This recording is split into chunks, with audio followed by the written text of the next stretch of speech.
Well, this is Gratu Orloff again, continuing on looking through some comics I pulled out of my collection. It's a Sunday morning in 2020, summer. Brutally hot outside, so it's better to be inside looking at old comics. And when I last left off in the last exciting interview, let's see, where was I? Holy shit! Oh yeah, I was going through Archie comics. The video just ended abruptly because I guess I ran out of memory on my phone. So I have yeah, I think we were looking at this issue, this important key issue of Life with Archie, and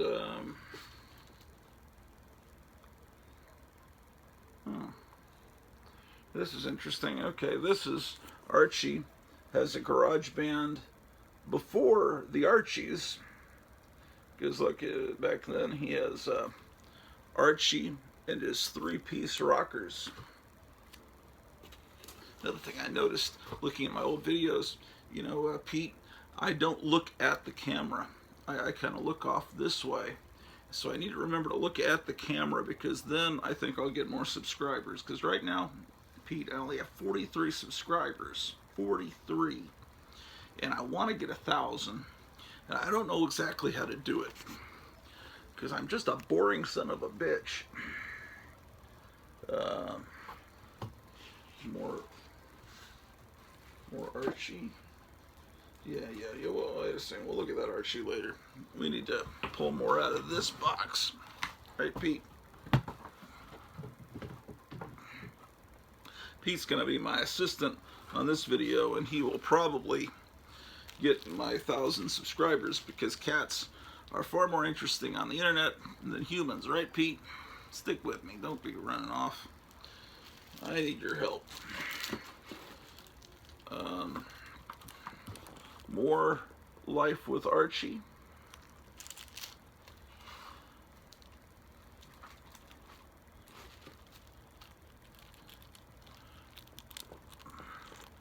That's not a very exciting cover.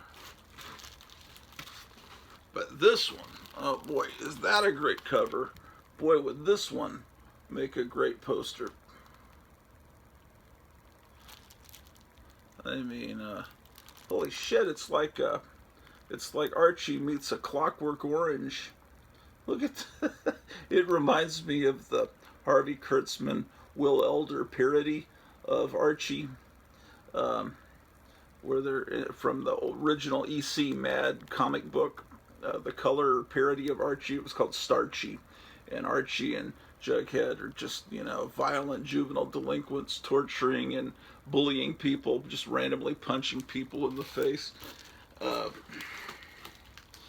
Maybe you have to be there. But if you're watching this channel, you're probably well aware of the old EC Mad, and if you aren't, you probably will seek it out if you know what's good for you. Look at this. Okay, so it's a garage sale, right? So why write 12 cents on there? Just say, okay, it's cover price, but you have to write the same price on there. Really, morons. And here's how you cheat when you draw. You just have it beamed right to the paper. Actually, I've used that technique. It's not really cheating. Maybe it is a little bit. Yeah, that's when Archie was kind of a secret agent for a little while to cash in on James Bond. Ooh, this issue is bad. Bad shape, water damage, and it looks like it was a subscription copy. But still a great cover. For those of you, I say these references, when a subscription copy would have a crease down here, because they would fold it and mail it. Or it could have just been some kid folded it just to take it to the school. Here's more of this great James Bond era. He's up against the agents of Crush. James Bond, Man from U.N.C.L.E. era. And of course, also the era of Batman. The 1960s, they often say, was the era of the Beatles, Bond, and Batman. Those were the three big crazes. But if you go back further into the 60s, it was Frankenstein, too. Frankenstein was almost as big as the Beatles for a little bit. More Life with Archie. Doing all his James Bond kind of stuff. Okay.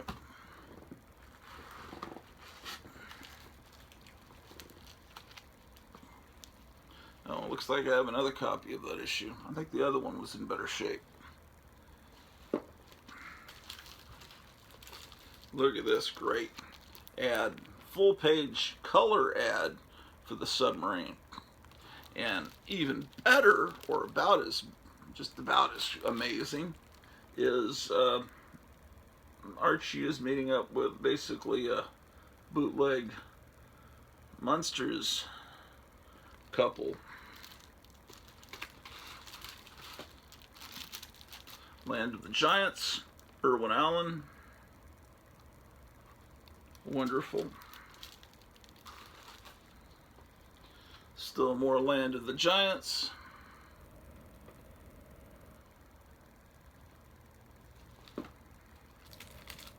Ooh, is this politically incorrect or what?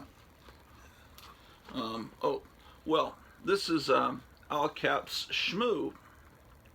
And the Shmoo was a little creature from the Little Abner comic strip that was very nutritious and very delicious to eat.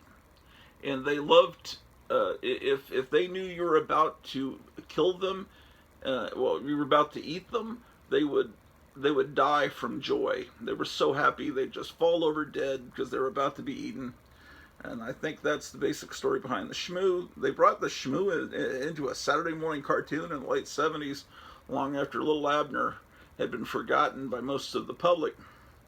They're a little bit phallic, but Al Cap was kind of a perverted cartoonist.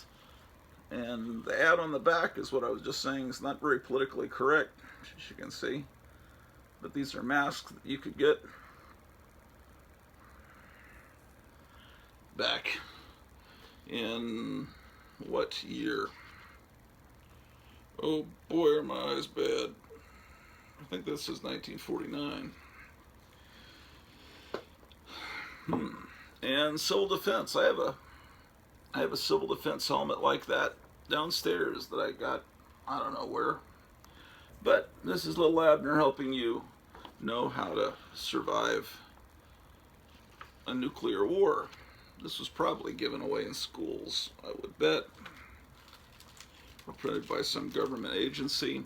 And of course, Fearless Fosdick was Little Abner's favorite comic strip, and so it was a comic strip within a comic strip. They'd often show the comic strip in Little Abner.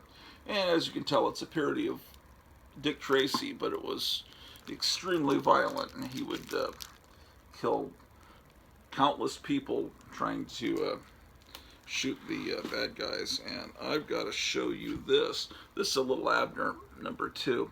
Now we're getting into the golden age. But if I can get close-ups of this ad on the back, which would make a tremendous poster. Look at this stuff that you could get.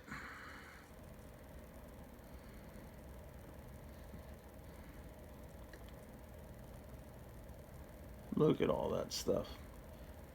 A lot of these things, these drawings would continue to be used in these ads through the 70s in comics, but here's everything all at once. Maybe there's some other great ads in here. Basically inside, it's reprints of the early Little Abner comic strip. Yeah, it's all a comic strip reprint from the very early era. Yeah, there's a Sunday strip reprinted. So it's not original material. Actually, that would have been a Sunday strip. Some of this is, they have the daily strips too. I'm looking at the year. Oh boy, do I need to bring my glasses. 1949. So I've actually got some old comics, but my collection doesn't have a lot of, I don't know, it's not that amazing compared to some of the stuff I see online on YouTube. There's a copy of Laugh, another Archie comic. I need to rebag that. That's not my bag, I can tell. Actually, yeah, these are still Silver Age, 12 cents.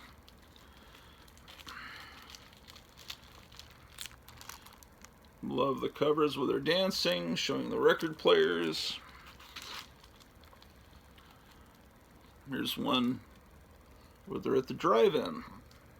If you go back a couple of videos, you can see we just rebuilt the drive-in screen in the backyard. Maybe if you live in North Texas or in Texas somewhere, if you want to come visit us when the bubonic plague scare is over, you could come in the backyard and watch some movies.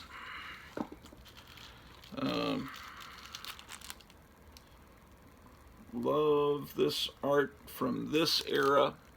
This is right after this. I would date this about 55. This is right when they brought in the Comics Code.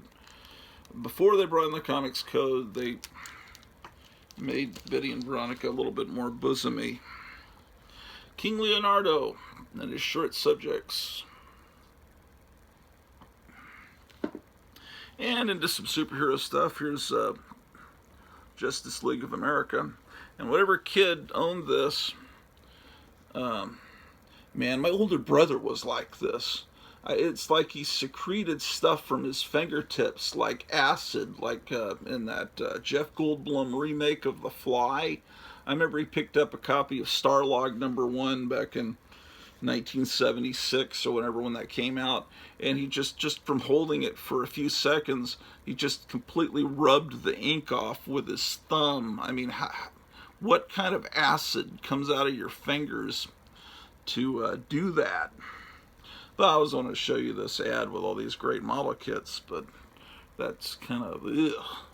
And the same asshole, maybe it was a mechanic or something, did the same thing to the cover. Oh, well. Gotta wash your hands. That probably is the person that invented COVID that does that. Okay, Jet Dream. Alright, so what this is Gold Key's attempt to do like an Emma Peel comic book without buying the license for it. Ooh, look at this. Boy, do I love John Carter of Mars. I love Edgar Rice Burroughs. For years in my classroom, I would read with the students A Princess of Mars, and they would love it. And I would get students interested in reading. It's an early appearance of Pepe the Frog, who you know from the internet, from all those memes. Yeah, John Carter of Mars. Wears a little bit more clothing than in the novels. Okay, so John Steele, secret agent. Not exactly James Bond or Danger Man or Man from U.N.C.L.E., but almost. Yeah, look, I've got 2 copies of it. Looks like at some point someone must have put a 15-cent sticker on there or something. I don't know what happened there. Oh, okay, Jungle Adventures. Looks very Marvel-like, but this is put out by Skywald. And it's, you can see it's Golden Age reprints. Or maybe you can't see. Maybe I should move a little bit to give you a better view of all this stuff. Yeah, Golden Age reprints and wonderful ads. 100 movie monsters. You can get this glowing Barnabas Collins poster.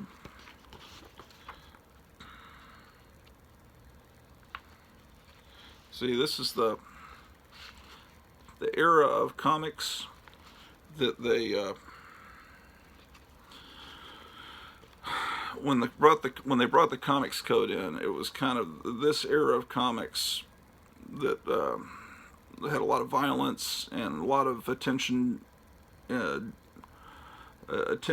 detail given to women's breasts and little subliminal things like that looking a little bit like pubic hair, or maybe just they said they were hidden messages for those who knew how to look.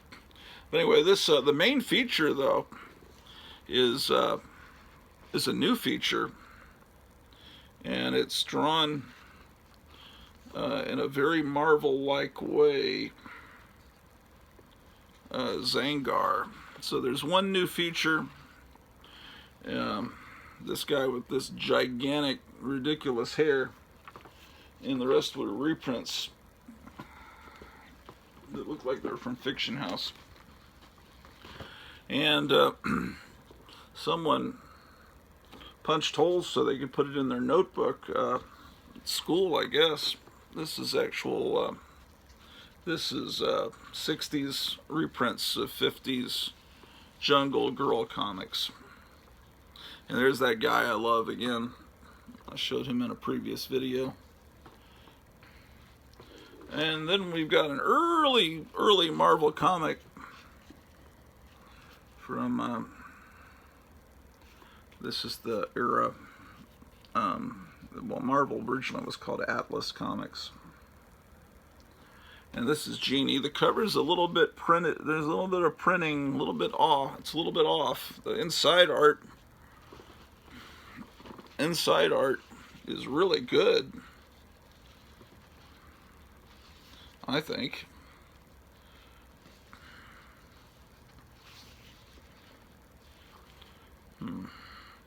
But these early Marvel comics weren't really printed very well. I mean, as far as just the way that the pages are a little off center in some cases, and the paper quality feels like it's worse than Charlton.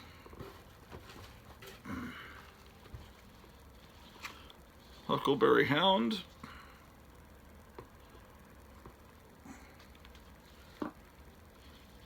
Hot Stuff, the Little Devil. Lots of truck stop waitresses have tattoos of him. I have the first issue of Hot Stuff somewhere else. Not in this batch. Not today. Here's Hawkman. Yeah, of course, James Bond and Man from U.N.C.L.E. all had the evil organizations they fought against that had acronyms, so of course he had to go up against CAW. Criminal Alliance of the World.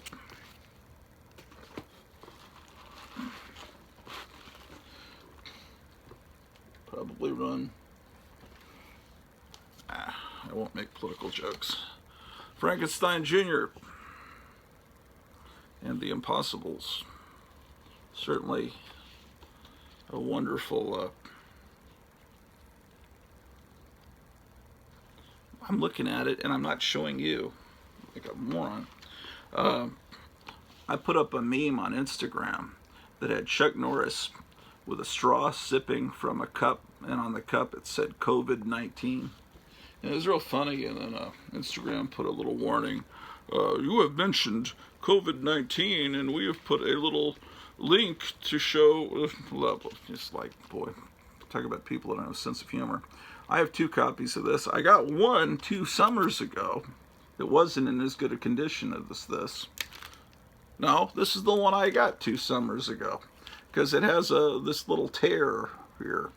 But I already had it when I bought it. But I went to a comic book convention just a few blocks from here at the University of Texas at Arlington, and it was all exciting. Oh, there's going to be a comic book convention like right near me. Don't get too excited. The cover is almost completely, the back cover is almost detached. Yeah, it is detached. Anyway, there's a comic book convention, so I'm all excited. I go in there, and there's all this, homemade little, it's just all this fantasy fairy kind of stuff, and there are no comic books in the convention, bottom line. I finally find one guy that has like 4 or 5 short boxes. Like this much is the amount of comics in the entire convention, and I found that Fantastic Four. And I think maybe one other thing, that's the only thing I got, but it's just like, yeah, they call them comic conventions today, but people aren't really into comics so much as they're into the idea of them and the movies made from them. But the actual original source material, the average human out there isn't into them. This is called Double Dare Adventures with B-Man. This is, again, Harvey attempting to get into superheroes because that's where the money was, with Adam West on television at that time. And of course, as I mentioned before, I love Dennis the Menace. My mother didn't let me buy Dennis the Menace because he didn't speak with proper grammar, and she was afraid, 1966, she was afraid I would read the comics and learn how, and it would affect my speech. My mother had been a former teacher. And then she did, so that made me want them all the more because it became forbidden. Same thing with Three Stooges. She was afraid I'd imitate and hit people and with hammers and stuff, I guess, or saws. And I never would have done that. But because it was forbidden, it made it all the more amazing. And this is a bad copy of Daredevil. It was in a Wounded Wonders box I got from Buddy Saunders, Lone Star Comics, because it's got this like motor oil damage or something at the bottom, but it's completely okay reader's copy. So yeah, I mean, this is Bronze Age. I've heard people say technically the Bronze Age started with Conan #1, and I buy that. But as long as it's got the little corner box, Marvel corner box, I count it as Silver Age, just because it looks, to me, it looks exotic. When I started buying comics, Marvel had that cigar band across the top, and so if I ever saw a comic somewhere, like in a friend's room, you know, like his older brother's comics, and it had that corner box from the '60s, it was just an exciting event. It's like, wow, this is something incredible. It's old. This is a real, geez, this is almost ripped in half almost. It's Cheyenne TV show. War Stories, Combat, Saipan. Whoever this Corbin guy is, I've got a lot of your comic books, Corbin. I think I got them. I don't know, but just a lot of comics with your name written on the cover. Wherever you are. This comic, is this my childhood copy? No, I don't think so. It has water damage. This must be an extra copy I got of this. I remember I've had, this is one of the comics I've had for the longest time. I always see this on these ads, and I saw it yesterday at Cosmic Comics. I'm thinking of going back and getting it off on a Comet. Never really heard of that book except in that ad for Classics Comics. And of course, Challenges of the Unknown was what Jack Kirby was doing before Fantastic Four for DC. And, you know, it's great, but you know, I often wonder if Kirby didn't have, I mean, the Fantastic Four and the other most of the other Marvel characters are 95% Jack Kirby. And Jack Kirby would write the stories, but if you read Jack Kirby's stories where his dialogue is not touched up, they're really hard to read, even for a little kid. He's a great idea guy, I mean, a genius, but he really did need Stan Lee to polish up. And I think that's what made Fantastic Four a success, and why that was a success, but not Challengers of the Unknown. Okay, what else we got here? More Challenges of the Unknown with all the model kits on the back. These are not in the right order. Oh, here's where the Challengers of the Unknown met the Doom Patrol. And this Aurora model racing, I inherited a set of Aurora model cars from my older brothers. That's one of the things I inherited from them. But their comic books didn't survive to be handed down to me. More Challengers of the Unknown with another Big Frankie, Gigantic Frankie ad on the back. Hanna-Barbera Cave Kids. This has got bad water damage on the back. That's nasty. Casper. Where did this come from? Oh, I see.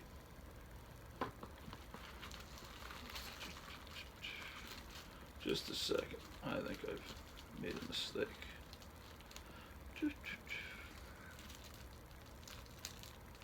Where did that shit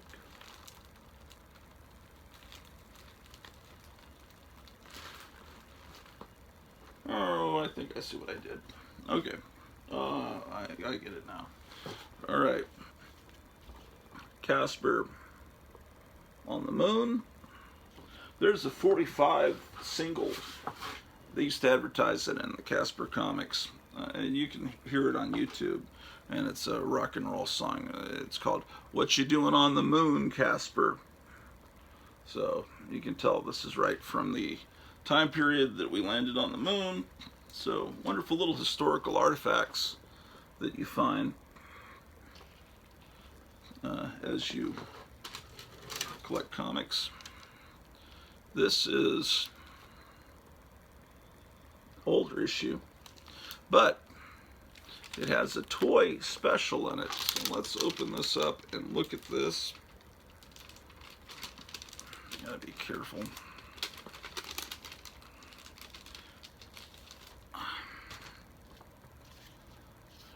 It's from that collection of that Steve guy again. And it says, Steve, Monday, December 14th, 1959, Houston Townhouse is 1105. His complete address. Cool ad on the back. So, that guy Steve, oh wow, look at this ad here. Must be careful, for hot stuff.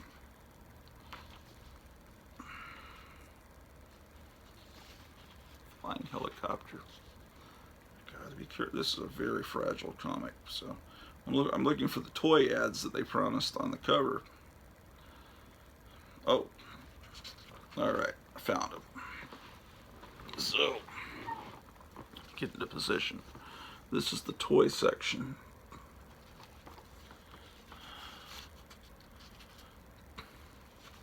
So what could you get?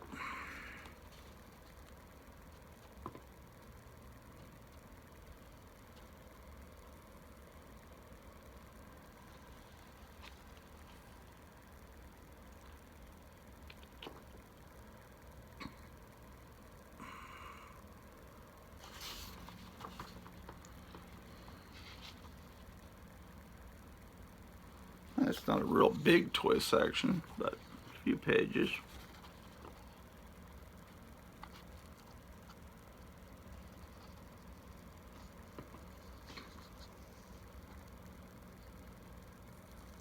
What is that spooky thing there?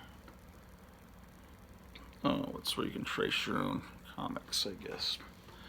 Well, thought I'd share that with you.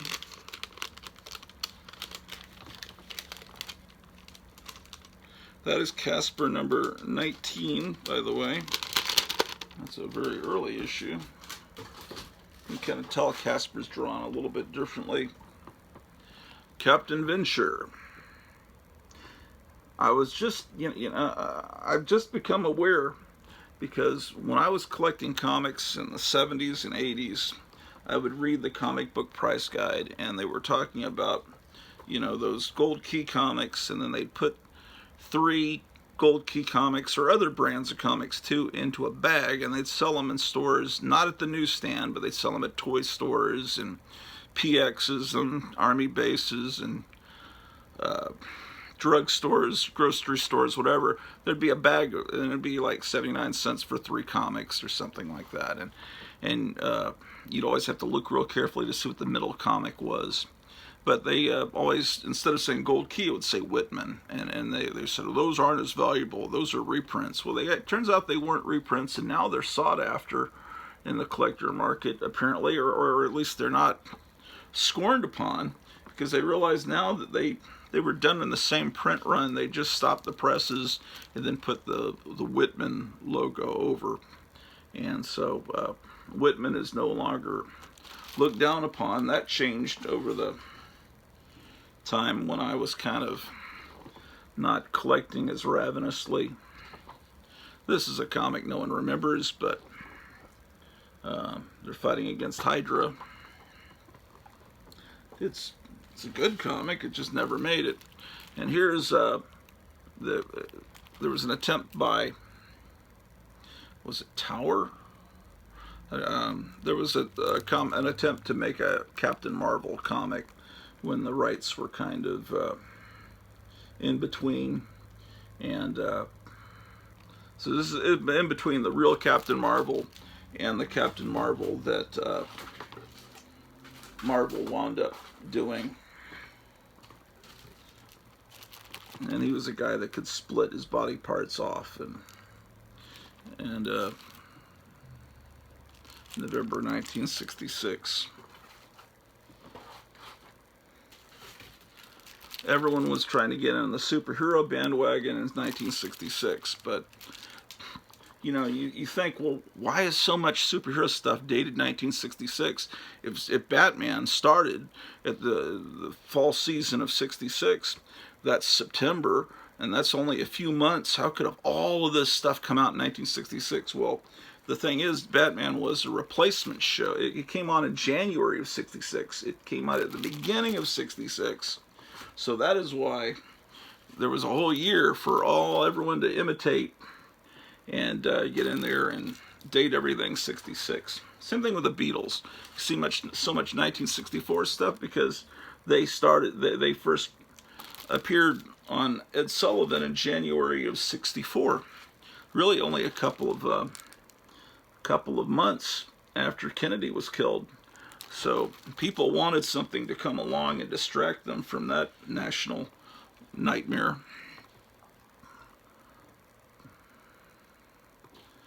That's not in very good condition, but it's a good reader copy. What else do I have here? Oh, well, this is an important key issue. First Falcon. And yeah, it's kind of beat up a little bit. Not terrible. This is a sought after issue. I mean, I've seen in antique malls people sell little tin signs of this cover that are kind of embossed to make it 3D, make the characters stand out. I mean, it's a great Kirby cover. I mean, a great, worthy of being a poster. That's not long before Kirby left Marvel. And here's, I guess I'm in the C section. This, no pun intended, the C area. This is Captain Action. It was an action figure that you could change into other superheroes, and so Wonderful Land of the Giants model kit cover on the back. Captain and the Kids, again from the Corbin collection. Corbin.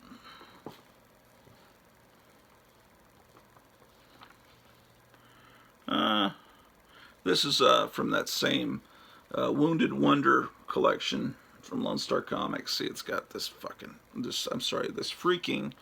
water damage on the back. Disgusting. Candy. Not the Dirty Book or the movie. Different Candy. Shit. not in very good condition. Buster Brown. This is a shoe store giveaway. Ah, and that's where it came from. Striplings, Fort Worth, Texas. So that comic is, for its whole life, stayed in kind of this area. I don't live that far from Fort Worth. About half an hour away. There's that comic Bunny I was telling you about in the last video that I ought to show you the inside. Let's find some good. And it was a good comic. They this is where they introduced some African American characters. They have a very diverse cast in this. All kinds of little. It's a Harvey comic. It's Harvey trying to do Archie, which is an interesting combination. You know, you don't see these Hawaiian Punch ads anymore, where all the violence. There's a Kennedy $50. You don't see those anymore either. Oh, look at this. This is an ad.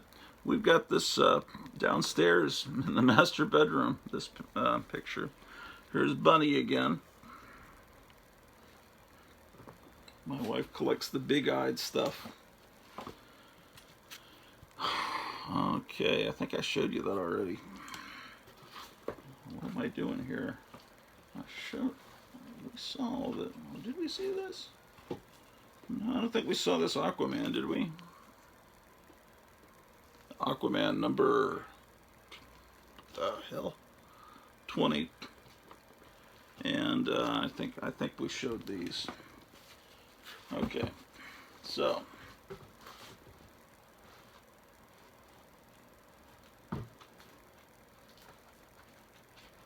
all right. So there's more.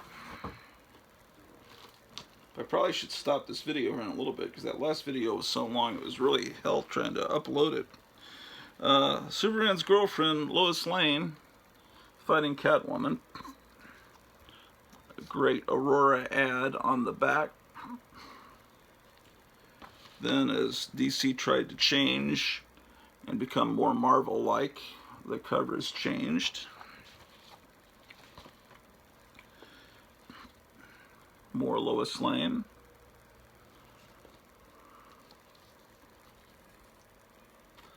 There's Lori Lemurus, one of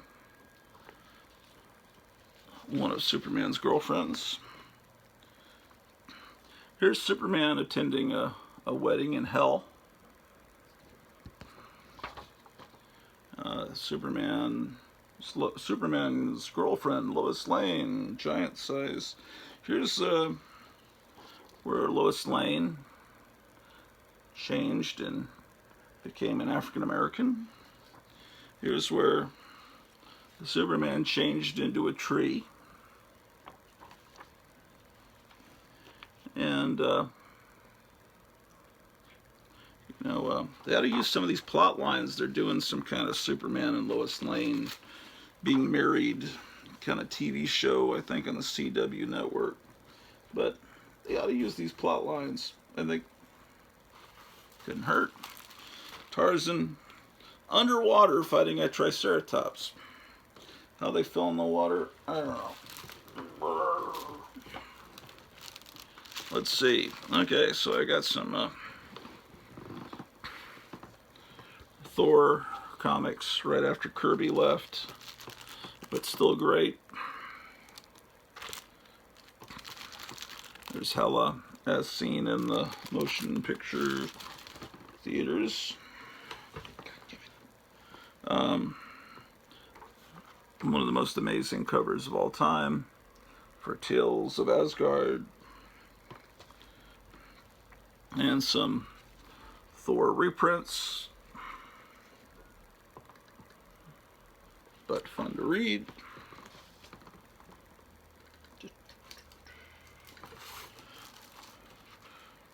More Thor reprints. Actually, have this twice. Which one's in better shape? This one is. And another great cover for this king size special. The Living Planet,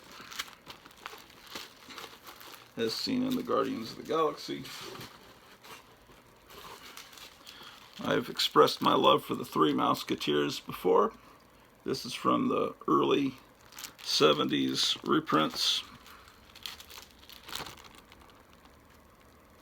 And it was one of these, I think it was the issue right before this, that was one of my first comic book purchases.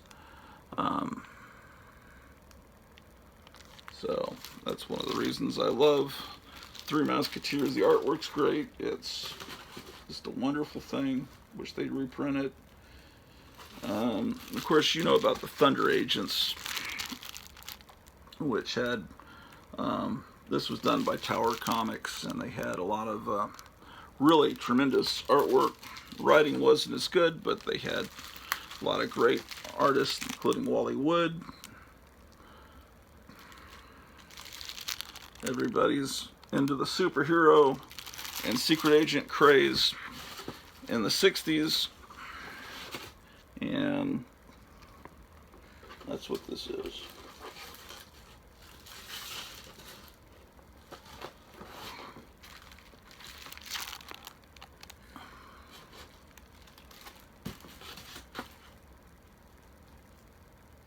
So obviously we're in the T's, so I've made some progress. It looks like I bought this issue twice. What the hell? And here's another Harvey attempt at doing a superhero, but this one, Piranha, was an underwater kind of Aquaman, Submariner kind of guy, but it looks like someone read this comic underwater, unfortunately. Tom and Jerry.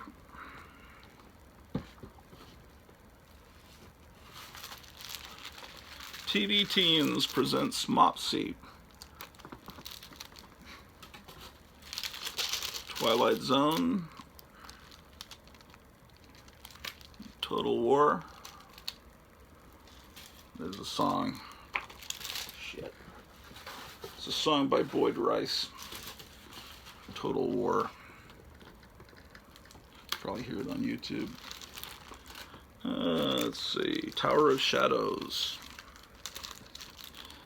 I know it's Bronze Age, but I'm counting it as Silver Age, and I'm putting it in the Silver Age boxes, as I said, because of this corner box. Because that's my particular brand of OCD. Tom Terrific was a cartoon that I always saw on Captain Kangaroo, not realizing it was already probably 15, 20 years old at that time. Top Comics. This is some kind of weird, yeah, Top Comics. Oh, more Harvey attempting to do superheroes. Spy-Man. The hell? Oh, look at that guy there. What does it say in his helmet? U.S. Spy Corps. It's hard to be a spy when you have the word spy written on your helmet. It kind of gives you away a little bit. Tippy Teen. This is also Tower Comics, and it's their attempt to do Archie, Go-Go, and Animal. And this one encourages kids to color the cover, but luckily no one ever did that to this copy. Okay. More Tippy Teen, America's swingiest teener. And I guess we've got Herman's Hermits over there on the side. Yep. I got a bunch of these T-Man. Look at this doll, Janie Pigtails. This is early 50s, obviously. Pre-code.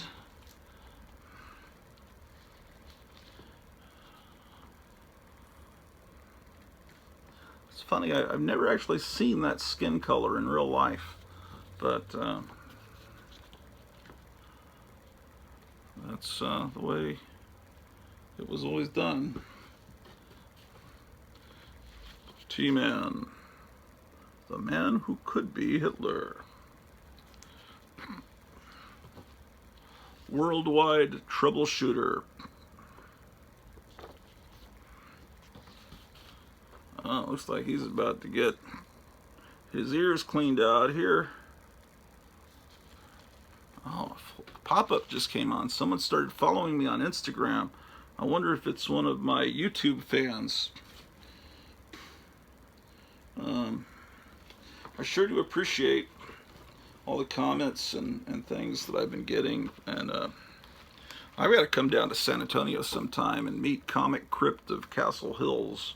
That is my hometown, and I want to go see my house that I spent third and fourth grade in, and the neighborhood, and I don't know. I want to see the Alamo again. My wife's never seen it. And I could go see the house where my mom grew up in, although that's probably not in a good part of town. She went to Jefferson High School. I went to Regency Place Elementary. Son of Tomahawk. And I used to, when I would go to Lone Star Comics in the 70s, I would pick up, like, they were super cheap, but I was excited because they were, you know, from the golden age period. But they were newspaper reprints, and they didn't have a lot of value then, and probably don't now. I love the hats on the back of a comic book. Whole different time period. Because, you know, back then, comics were read by adults too. This ad was parodied in the EC Mad Harvey Kurtzman era color comic. I remember a parody of that ad. Alright, Turok, Son of Stone. This probably, I don't know, this may have a lot of value now. I used to be able to get them real cheap. I used to love them. But then I think in the 90s this comic was brought back with a lot of the other Gold Key characters by Valiant. And I think maybe they have some value for that reason. But they should have value just because they're amazing. Oh, here's a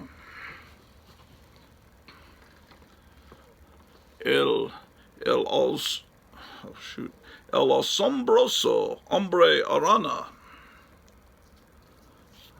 And then, yeah, it's a comic in another language. Two Gun Kid.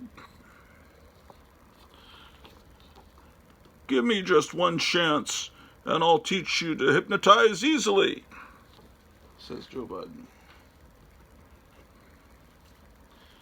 All right, I'm almost done with what I've pulled out for Silver Age. Wonder Woman. Yogi Bear. Weird voices behind me. Yogi Bear birthday party. And then some of the Bronze Age I pulled out. Beneath the Planet of the Apes adaptation.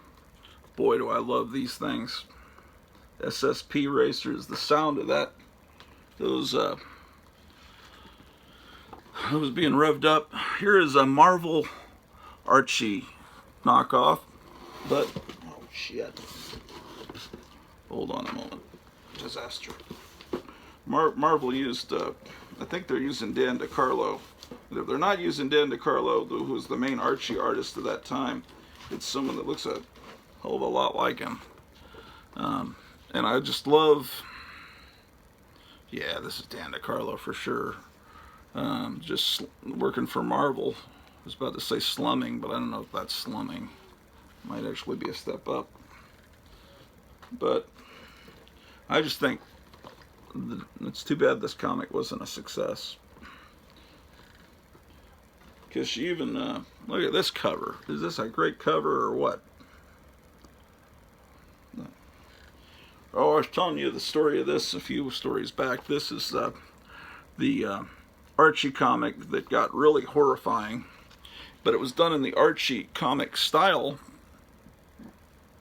and even though it had like EC kind of gory horror, it was drawn with kind of that innocent Archie style. Looks like I had 3 copies of that first issue there. And then the second issue, I picked it up. This is my childhood copy. I picked up at the 7-Eleven in 2nd grade in Hampton, Virginia,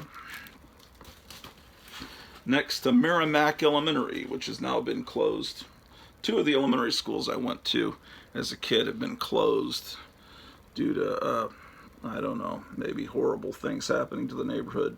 But at a certain point, they decided, okay, well, let's not use Sabrina anymore, and let's make the style a little darker and more, and they used Gray Morrow, who's a tremendous artist. So now the art changed because it was something a little jarring and weird when you're a kid and you're seeing this innocent style. It's like Marvel for a while did a Mad parody called Crazy magazine, and it was good for a few issues, maybe about 5-6 issues. It was really good. They did 1 issue instead of Casper the Friendly Ghost, it was Casper the Dead Baby, and they spelled Casper with a K, and they showed Casper's origin and how Casper died and became a ghost, and how he was beaten and his mother was killed by his abusive dad, and all these knives and stabbing and car wrecks. But it was done in the Harvey Comics art style, you know, with Wendy, you know, listening to his story and everything. And so it was really effed up. These are some Bronze Age Fantastic Fours I got recently. And Jungle Action. Oh, here's the Black Panther. That's a pretty good cover. Here's I think I just showed you this a little bit ago, but I moved it into the Bronze Age. Stuff to file with my Bronze Age boxes. Here's Prez #1. I don't know if anyone's collecting that. Kind of don't think so. Some Red Wolf. Kind of, it's like a cool looking thing, but I don't know if he ever really became a character of note, or if he later joined any groups. And maybe always buying extra copies of Superboy and the Legion of Superheroes. And here's 70s, what happened to the Space Family Robinson in the 70s and during the Bronze Age. More of the same, still being lost. Little Monsters, shit. Little Monsters, I love this. Love it. Here's a Superboy. Wow, that's in good shape.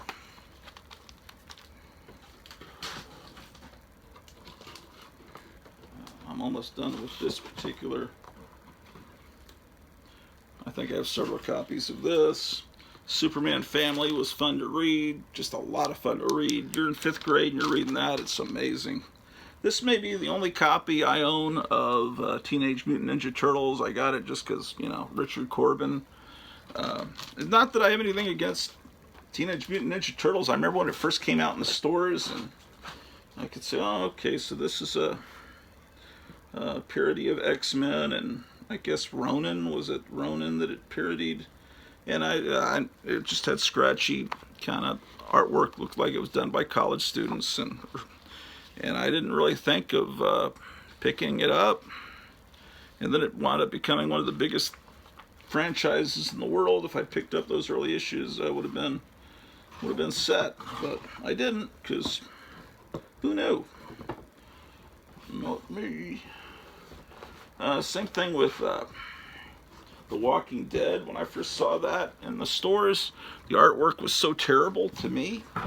I don't want to offend you if you love it. Maybe it was well written, but if the artwork's not there, I'm not in. Oh, Pete's back behind me. Oh, I guess I should show you what I picked up. Picked up some things at Cosmic Comics yesterday.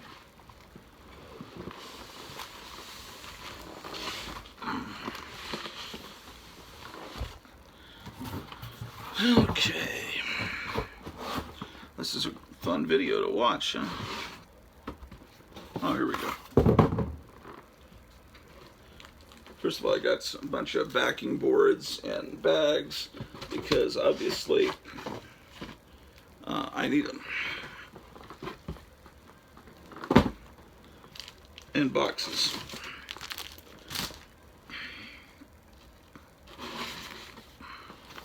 So this is what I picked up at Cosmic Comics yesterday. Weird Western Tales number 29 and number 28, and a Blackhawk. And this looked interesting. I mean, genuinely, I just wanted to read it. It's about the conquest of Mexico, which is the purpose of comic books, is to read them. I probably already have these. They're just like, you know, low-grade copies of early Swamp Things, and I just wanted to. I already have most of them, I'm sure. And I'm just picking up things. I think I already have it, but I got a bunch of Commandi. Is it pronounced Commandi? Commandi? I always pronounced it Commandi when I was a kid. I've never really heard it pronounced. I'm sure that character appeared on that cartoon Brave and the Bold, but you know, some things you never hear them pronounced, so how do I know how to pronounce it? Like, is it John Buscema, John Buscema? I thought it was Buscema. I've always in my head thought John Buscema, but I never talked to other people that are into comics or know who these people are. So I don't know how to pronounce the names properly. I hear people on YouTube pronouncing them different ways, and I guess, you know, it's one of those things. Like President Truman was very well educated, but he educated himself by going to the library in his little small town. But no one else in his little small town read books. He was like the only one. So he knew, well, he had a great vocabulary, but he didn't know how to pronounce all the words because he'd never heard them spoken by anyone. He'd only seen them in books. He knew what they meant. He knew how to spell them, but he would mispronounce words sometimes, and that didn't make him stupid. It just made him someone that never had that exposure. I probably already have this issue multiple times. I'm just picking up stuff that look fun to read on a hot summer day. Some more Swamp Things. That's number 15, 14, number 11, 9, 8. It's like watching Sesame Street, isn't it? Number 5. And a few more Commandi, Last Boy on Earth, Jack Kirby's attempt to do Planet of the Apes, Metal Men. I think I have this issue already, but I saw it there, and I couldn't let a Silver Age comic sit there in that rack to be ignored for another 20 years by people, only customers, only interested in Yu-Gi-Oh! So thought I'd bring it home with me.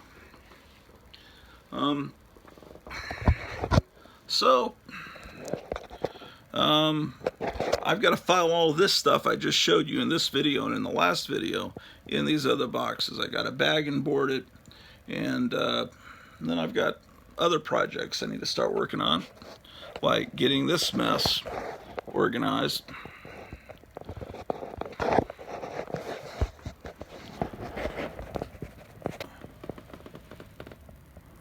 What are you doing, Pete?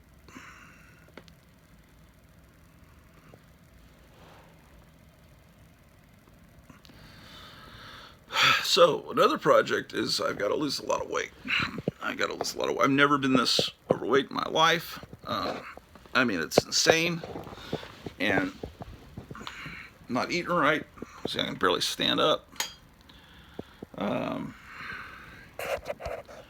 So let me start on my adventures.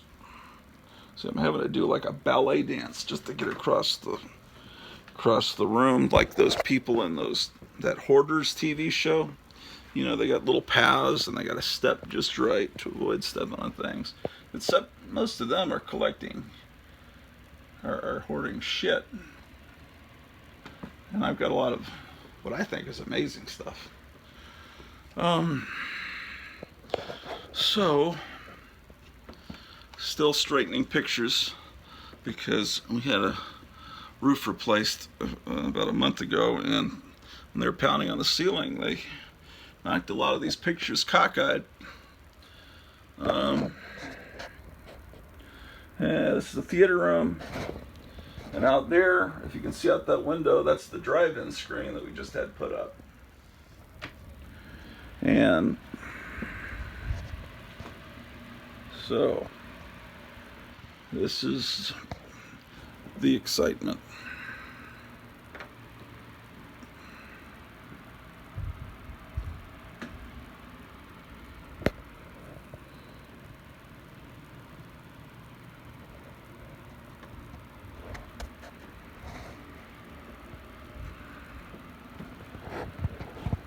With that, I'd better see what I can prepare for breakfast.